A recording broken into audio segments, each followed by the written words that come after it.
Hello to everyone. Magandang araw po sa inyong lahat. My name is Moss and you are here in my channel Tambayan Talks, mga Anonymous.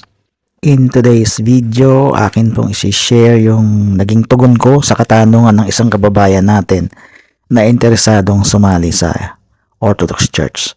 Ang kanya pong tanong ay kung pwede daw bang kumain ng dinuguan ng isang kaanib ng simbahang Orthodox.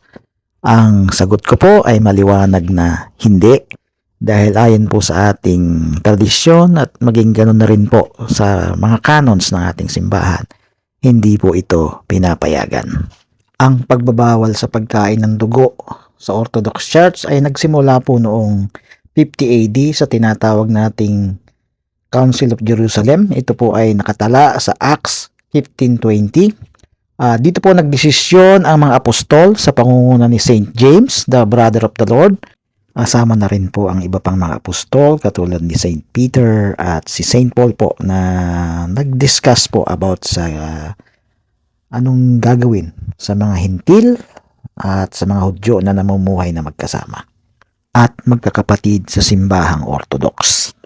Ang desisyon ng Council of Jerusalem, kilala rin bilang Apostolic Decree, ay naguutos sa mga Kristiyano na umiwas sa pagkain ng dugo, sa pagkain ng karne na may dugo, sa pakikiapid, at sa pagkain ng mga pagkaing inihandog sa mga Diyos-Diyosan.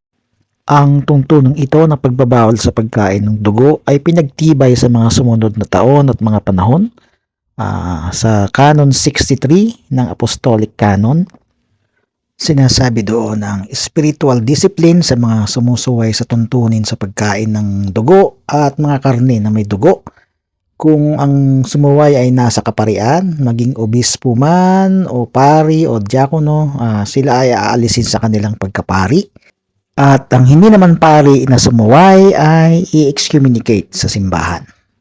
Ang pagbabawal sa pagkain ng dugo at ng karne na may dugo, pati na rin ang spiritual discipline na kaagapay nito, ay lalong pinagtibay noong 692 AD sa tinatawag na Quinisex Council o mas kilala sa tawag na Council of Trullo, na nagbabawal sa pagkain ng dugo at ng karne na may dugo, at ang sinumang sumaway ay aalisin sa pagkapari o kung hindi ka naman pari, ikaw ay i-excommunicate.